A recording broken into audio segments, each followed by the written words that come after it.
sunny today, but there's a lot of clouds coming in. They say it's actually supposed to rain for the next 2 days, so I guess we'll see. And with that in mind, what was going on today?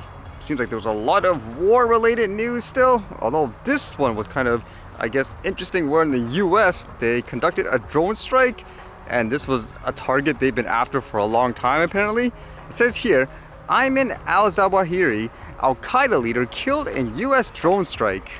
Apparently, according to this, it was related to that tragic 9/11 event in the US, and it says the US has killed the leader of al-Qaeda, Ayman al-Zawahiri, in a drone strike in Afghanistan. President Joe Biden has confirmed. He was killed in a counter-terrorism operation carried out by the CIA in the Afghan capital, Kabul, on Sunday. He and Osama bin Laden plotted the 9/11 attacks together, and he was one of America's most wanted terrorists. Mr. Biden said Zawahiri had carved a trail of murder and violence against American citizens. From hiding, he coordinated al-Qaeda's branches and all around the world, including setting priorities for providing operational guidance and calling for and inspired attacks against U.S. targets, the president said in a live television address from the White House.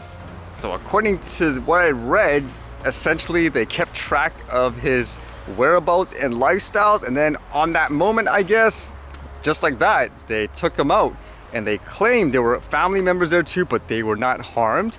It says, Mr. Biden said Zawahiri's killing will bring closure to families of nearly 3,000 victims of the 2001 attacks in which hijackers crashed passenger jets into landmark buildings in New York and Washington, including 2 skyscrapers in Manhattan.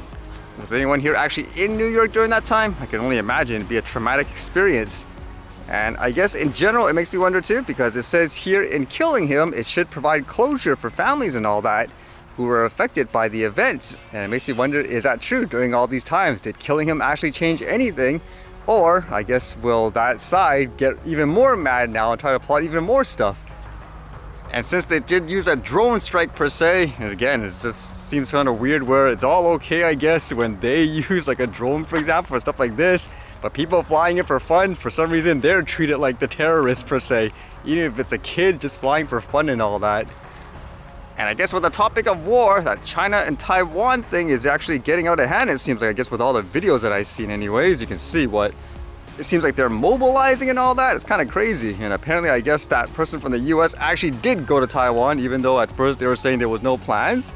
It says House Speaker Nancy Pelosi landed in Taiwan's capital of Taipei, arriving for a controversial stop on her tour of Asian countries that has become a flashpoint amid rising tensions between the US and China. I don't know, they said themselves, like in China, if you go visit them, you play with fire, you'll get burned per se. That's what they said. So who knows if they'll actually do anything or if it's a bluff. I guess what's kind of interesting too, just aside from all the propaganda videos I've been seeing from China telling, I guess, everyone get ready for war, they're mobilizing and all that. Apparently, I guess in Taiwan, they're preparing for a potential, I guess, war. It says like what? The preparations include designating shelters where people can take cover if Chinese missiles start flying in. Not in purpose-built bunkers, but in underground spaces like basement, car parks, the subway system, and subterranean shopping centers. Yeah, look at people, I guess, practicing drills and all that. They have like sirens and stuff going off as well, giving them what looks like guides on what to do during these times. If you actually lived in Taiwan, would you actually get the heck out of there right now just based on all the news, or would you stay there still? Because it's been a long time where China constantly said they're going to take over Taiwan and all that, where they never did. I know one person who said they're not worried about it and so forth, but it makes you wonder whether or not they're going to act on, I guess, their quote threat against the US. Is this going to be more war? It's just kind of weird how this came up today, where they claimed they killed, I guess, a terrorist that they were clearly after for a long time, and now this is going to be non-stop war again.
Alright, see you guys later.